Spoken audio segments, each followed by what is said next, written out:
Lionel Messi looked at me across the dinner table and said, "You know what people don't understand about my move to Miami? It wasn't about football. It was about building my American empire." He adjusted his perfectly tailored blazer. "Barcelona gave me legendary status. PSG gave me 110 million euros per year. But Miami gave me something more valuable: equity in MLS, Apple TV revenue share, and Adidas profit participation. I didn't just join a team, I became a business partner in American soccer's future. Tonight I'm having dinner with Lionel Messi, the greatest footballer of all time, and now one of the world's highest-earning athletes with over $1 billion in career earnings. We're at an exclusive restaurant in Miami Beach, and he's about to reveal how he transformed from a shy Argentine kid into a global business empire that transcends football.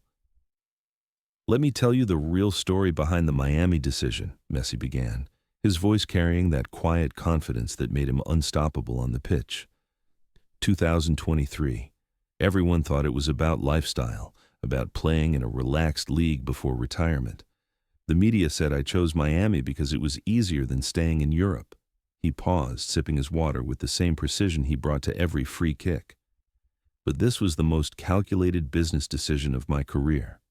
When David Beckham first called me in 2019, I wasn't ready. I was still competing at the highest level, still had dreams of winning another Champions League, but he planted a seed. "Leo, come to Miami not just as a player, but as a partner." The negotiations took 4 years, not because we couldn't agree on money, but because we were designing something unprecedented in sports history. A deal structure that would make me not just an employee, but an owner of American soccer's growth. Messi's eyes reflected the same strategic thinking that made him see passing lanes others couldn't imagine. The headline numbers, $50 to $60 million per year in salary, but that was just the foundation. The real wealth comes from 3 revenue streams that most people don't understand. First, Apple TV partnership. Every new subscriber that joins Apple's MLS streaming service, I receive a percentage. Every match that generates viewership records, I participate in the revenue growth. My presence doesn't just increase Miami's value, it increases the entire league's digital footprint. Second, Adidas profit-sharing escalation. My lifetime deal with Adidas wasn't just about wearing their boots. Every Miami jersey sold, every MLS merchandise increase, every soccer participation spike in America directly impacts my Adidas revenue. I become more valuable to them as American soccer grows. Third, MLS equity participation. This was the revolutionary part. I don't just play for Inter Miami, I own a stake in Major League Soccer's expansion and growth. Every new team that joins the league, every TV deal that increases in value, every stadium that gets built, I benefit financially. The first course arrived, but Messi's focus remained entirely on explaining his strategic thinking. People ask why I chose MLS over Saudi Arabia's $1 billion offers. Money is important, but legacy is permanent. In Saudi Arabia, I would have been very rich but isolated from global growth. In Miami, I'm not just rich. I'm building infrastructure that will generate wealth for decades.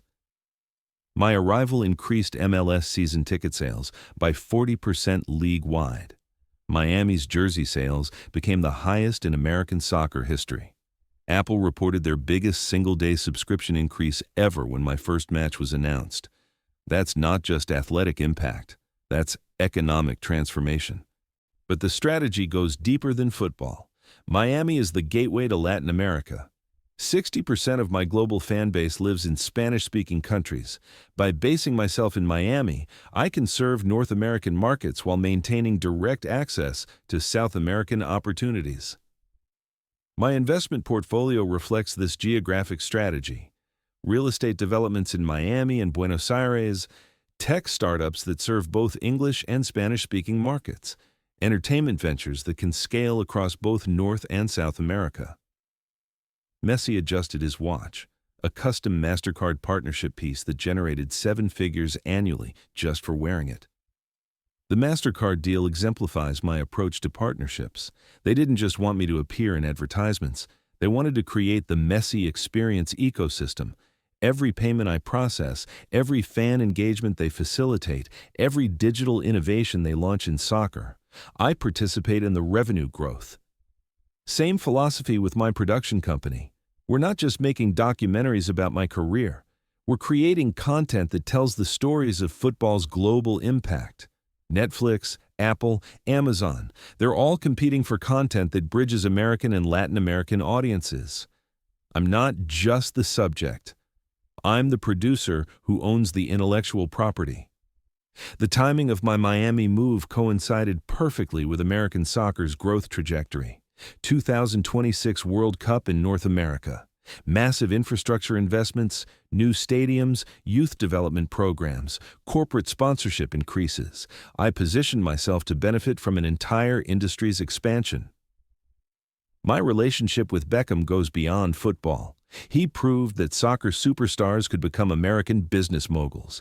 His Inter Miami ownership, his production ventures, his brand partnerships, he created the blueprint for European players to build American empires. But I'm taking his model further. Beckham focused primarily on lifestyle and fashion. I'm focusing on technology and infrastructure.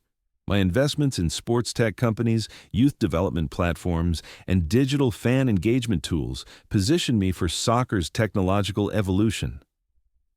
Messi paused as the main course was served, something perfectly prepared that reflected both Argentine and American influences. The Argentine national team's success enhanced everything. Winning the World Cup in Qatar wasn't just athletic achievement, it was global brand validation. Every business partnership I have includes performance bonuses tied to national team success. The World Cup victory triggered millions in additional revenue. But here's what people don't understand. I was planning for post-World Cup opportunities before we even reached the final. The documentary series, the brand campaigns, the speaking engagements, everything was structured to maximize the business impact of potential victory. My relationship with Argentine investors has also evolved. I'm not just the country's most famous export. I'm a bridge between Argentine entrepreneurship and American capital markets. My investment fund identifies Argentine startups that can scale globally with American partnerships. The family element is crucial too. Antonella and the kids love Miami. But this isn't just about lifestyle. This is about establishing American residency for our children, giving them access to American educational and business opportunities while maintaining their Argentine identity. My sons are growing up bilingual and bicultural. They understand both Argentine passion and American business mindset. That combination will be invaluable for the next generation of global entrepreneurs. The social media strategy reflects this dual market approach. My Instagram content balances Argentine authenticity with American accessibility. Every post is optimized for both Spanish and English-speaking audiences. Every brand partnership considers both Latin American emotional connection and North American purchasing power. 380 million Instagram followers isn't just a number, it's a media platform larger than most television networks. Every post generates immediate global conversation. Brands pay premium rates because they know my content reaches decision makers in both mature and emerging markets. The restaurant investments demonstrate this geographic diversification. High-end establishments in Buenos Aires that serve Argentine beef to American tourists, Miami locations that bring South American flavors to North American palates. Food is culture, and culture is business.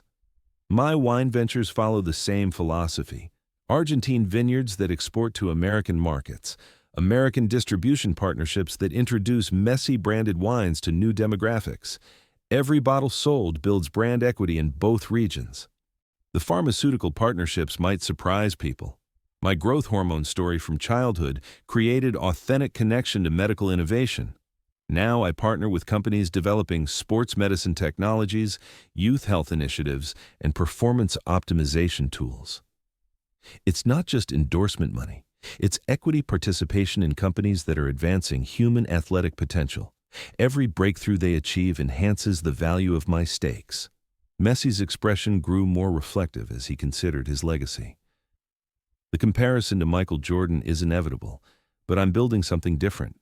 Jordan dominated basketball and became a global icon primarily through Nike. I'm diversifying across multiple industries and geographic markets simultaneously. Jordan's wealth came primarily from post-retirement business ventures. I'm building my empire while still playing, which means every match, every goal, every trophy enhances the value of every business I own. The Adidas lifetime deal structure reflects this approach. It's not just about soccer boots. It's about participating in Adidas's global growth. Every market they enter, every sport they expand into, every technological innovation they develop, I benefit financially. When I retire from playing, the business empire will already be fully operational. Most athletes spend their post-retirement years building businesses. I'll spend mine optimizing businesses that are already generating massive revenue. The Youth Development Academies represent long-term vision. We're not just training future soccer players, we're creating the next generation of soccer entrepreneurs, kids who understand both athletic excellence and business sophistication. Every academy we build includes entrepreneurship education alongside soccer training, because the future belongs to athletes who can build empires, not just win trophies. As dinner concluded, Messi reflected on his transformation from player to mogul. The shy kid from Rosario who was afraid to speak in interviews became a global business leader who negotiates with Fortune 500 CEOs. But the principles remain the same. Work harder than everyone else, never settle for good enough, and always think 3 moves ahead. Football gave me the platform. Business gives me the permanence. The goals I score will be forgotten eventually. The companies I build will generate wealth for my children's children. The Miami decision proved that athletes can redesign the economics of their entire sport. I didn't just join MLS, I elevated MLS. That's not athletic achievement, that's market transformation. And this is just the beginning. American soccer is still in its infancy compared to basketball, American football, and baseball. The growth potential is enormous, and I'm positioned to benefit from every step of that growth. This evening with Messi showed me that the greatest athletes don't just master their sport, they master the business ecosystem surrounding their sport, transforming individual excellence into institutional wealth that transcends athletic careers.